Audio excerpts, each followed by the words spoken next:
Hello guys, welcome to my YouTube channel. स्वागत है आप सबका स्टडी विद उषम चैनल पे। आज हम 10th क्लास का लोकतांत्रिक राजनीति का पार्ट नंबर 5 लोकतंत्र के परिणाम के क्वेश्चन आंसर्स करेंगे। व्याख्या हम पहले कर चुके हैं, व्याख्या के लिंक आपको डिस्क्रिप्शन में मिल जाएगा। देखिए, जो आपका ये लोकतांत्रिक राजनीति है, इसके आपके CBSE 2025-26 में 5 चैप्टर आएंगे और ये हमारा लास्ट चैप्टर है। इससे पहले मैं सारे ही चैप्टर्स के क्वेश्चन आंसर्स और व्याख्या करा चुकी हूँ। ठीक है, तो आप इससे पहले की वीडियो भी देख लीजिएगा, जो आपके एग्जाम के लिए बहुत ही इंपॉर्टेंट है। और इसमें जो क्वेश्चन मैंने कराए सारे वही क्वेश्चन है जिस तरीके से क्वेश्चन आपके एग्जाम में आपसे पूछे जाते हैं। चलिए, पहला क्वेश्चन है कि लोकतंत्र किस तरह उत्तरदायी, जिम्मेवार और वैध सरकार का गठन करता है। तो आंसर है, लोकतंत्र नागरिकों को उस प्रक्रिया की जांच करने का अधिकार देकर जवाबदेह, उत्तरदायी और वैध सरकार का गठन करता है जिसके द्वारा निर्णय किए जाते हैं। ये निर्णय मानदंडों और प्रक्रियाओं के अनुसार किए जाते हैं जो निर्णय लोगों को अधिक स्वीकार्य बनाते हैं। इसके साथ मूल तथ्य यह है कि लोकतंत्र में लोगों को अपनी सरकार का चुनाव करने का अधिकार होता है और जो उम्मीदवार चुना जाता है उसे लोगों की मांगों को पूरा करने में सक्षम माना जाता है। अगला क्वेश्चन है कि लोकतंत्र अन्य प्रकार की शासन व्यवस्था की तुलना में बेहतर होती है। कथन की समीक्षा कीजिए। देखिए, ये क्वेश्चन आपके एग्जाम में पूछा हुआ है। ठीक है, आंसर है कि लोकतंत्र अन्य शासन प्रणाली से बेहतर है।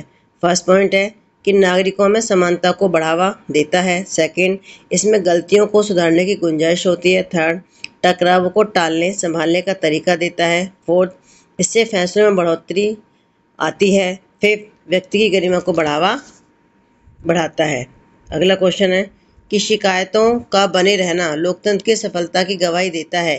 कथन का औचित्य सिद्ध कीजिए। तो आंसर है कि शिकायतों का बने रहना लोकतंत्र की सफलता की गवाही देता है।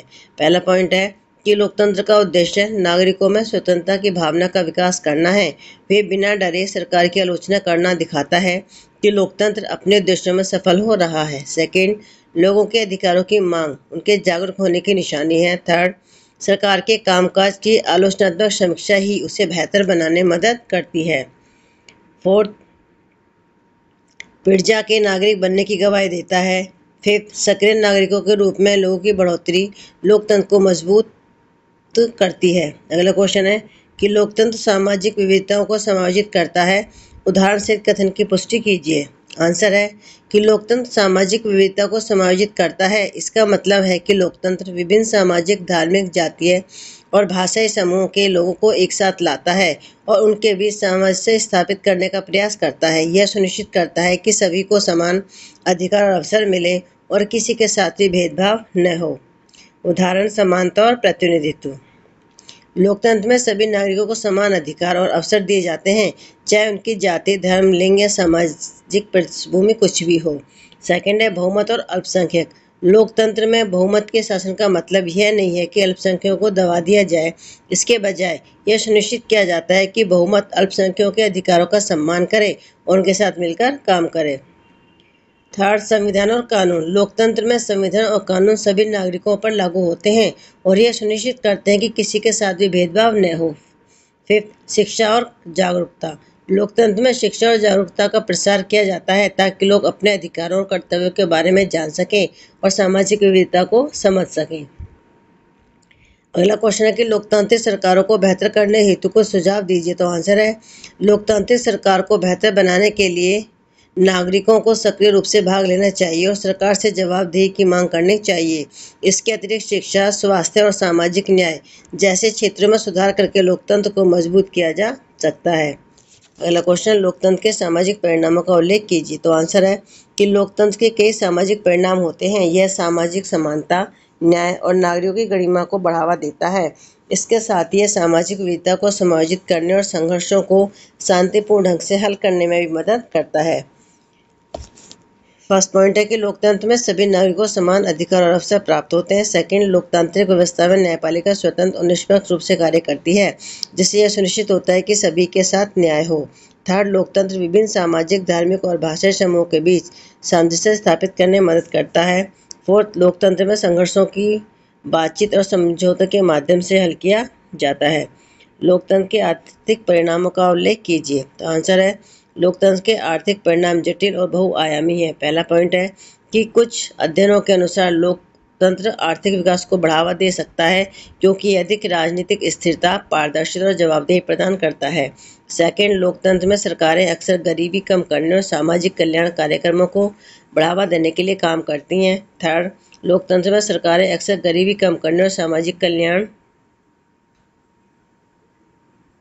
कार्यक्रमों को बढ़ावा देने के लिए काम करती हैं। फोर्थ, लोकतंत्र वित्तीय बाजारों को विनियमित करने और आर्थिक रोकने में मदद कर सकता है। फिफ्थ, लोकतंत्र व्यापार और निवेश के लिए अनुकूल वातावरण बनाता है।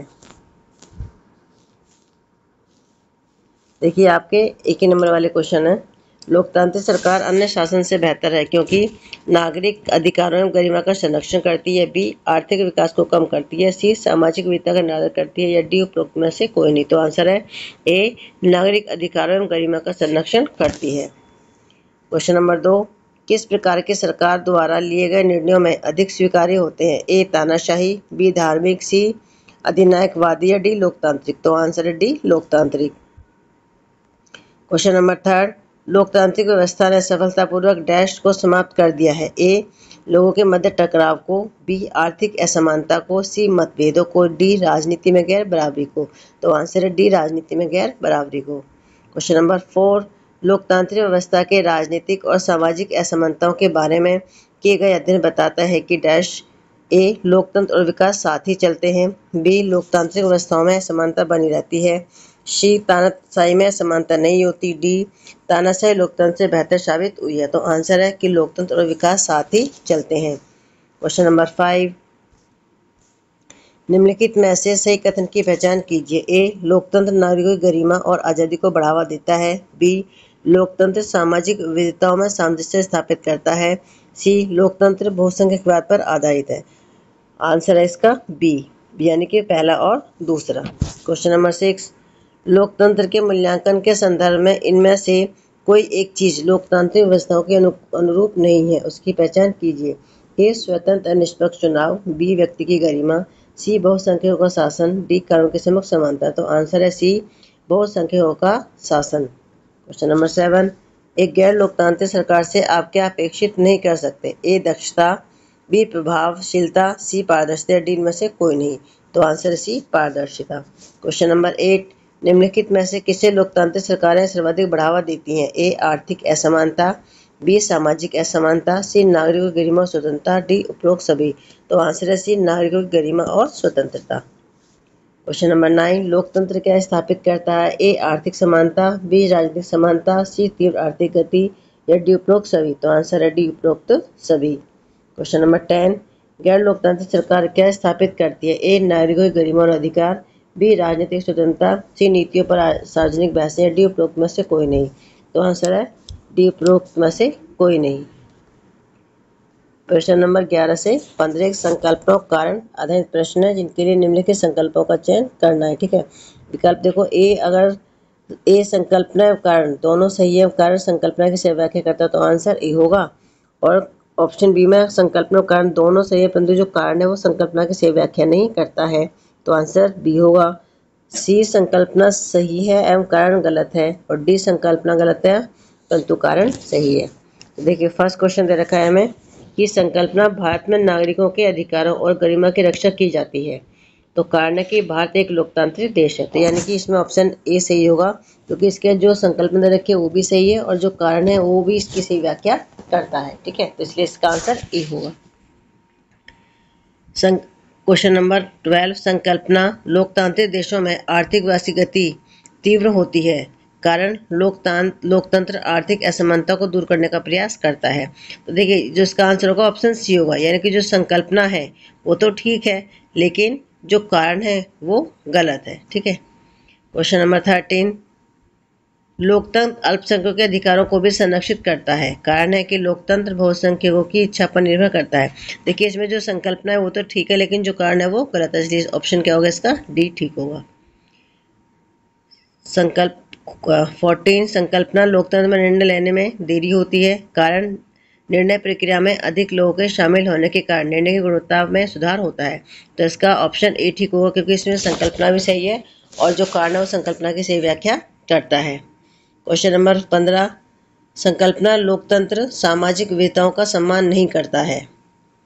बी, लोकतंत्र व्यक्ति की गरिमा और अधिकारों की रक्षा करता है। तो देखिए इसका ऑप्शन बी होगा, जो संकल्पना वो सही नहीं है लेकिन जो कारण है वो सही रखा है, जो लोकतंत्र में व्यक्ति की गरिमा और अधिकारों की रक्षा करता है। ठीक है, देखिए इस चैप्टर के सारे ही इंपॉर्टेंट क्वेश्चन थे, जिन्होंने प्लीज़ मेरे चैनल को लाइक और सब्सक्राइब जरूर करें, साथियों और बच्चों को शेयर करें। साथ में आप बेल आइकॉन भी दबाना न भूलें, क्योंकि जब नई वीडियो अपलोड हो तो वो आपको मिल जाए। ठीक है, तो आज की वीडियो में बस इतना ही, मिलते हैं आपसे नेक्स्ट वीडियो में। Thank you.